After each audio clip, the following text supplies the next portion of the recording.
फक्त का म्हणता पोट्टे हो. आज म्हटलं बाहेरचा ब्लॉग न काढता रूम मधलाच काढू. घेतला मग बाहेरच्या नेचरचा एक व्हिडिओ काढून गेलो मग रूमच्या आत. हा पलांत काही चुपच नाही, काही ना काही सुरूच असते याचं. हा मग कशा धान्य करूला बावल्यावानी. असा भाऊ भेटायला नशीबच लागते. झाला मग प्लॅन. म्हटलं चला आलूची भाजी बनवू. मग आज खाल्ली मग कैरी तर लयच आंबट होती. आपल्या रूमवर कळई नाही, आपण कुकरवरच काम जमवतो. टाकला मग लसण आणि कांदा केली मग सुरू भाजी बनवून. भाजी बनवता गाणे बी ऐकणं चालू होते. ऐका मग गाणे. हाँ हो रे पेट्रोल के वांदे इसलिए यूज करते स्प्लेंडर. जो भी कर रहा है चाले उसका चेंज कर दो जेंडर. सारे दोस्त मेरे गाड़ियों पे लड़कियां घुमा रे. आपलं नशीबच कोट. आपल्या गाडीवर नेहमी एक पोट दलिंदर. टाकले मग आलू, झाली भाजी तयार. या मग खायले. कपडे तर पाहू शकता तुम्ही, 2 बकेटा भरून होते. विकास भाऊ कपडे तर काय धुर आला 520च्या स्पीडनं. सरर पिरी दिला मग विकास भाऊने शर्ट फेकून. झालं मग शर्ट धुवून घेतली मग हातात पॅन्ट. तेही घासूर आला. खरं बकेट भरली रे भाऊ. म्हटलं नळ बंद कर. विकास भाऊ म्हणे पाण्याची काय कमी आहे का आपल्या जो? बम पाणी आहे आपल्या जो. घेतली मग हातात पॅन्ट दन आपटू राहिला. त्याला म्हटलं विकास भाऊला विचारू कसं वाटत आहे तुम्हाला कपडे धुवून.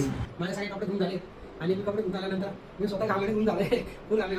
चला तर मित्रांनो, आता आपण विकास भाऊचं थोडं ओपिनियन घेऊ. आज कपडे धुतले तर त्याबद्दल त्याला काय वाटतंय.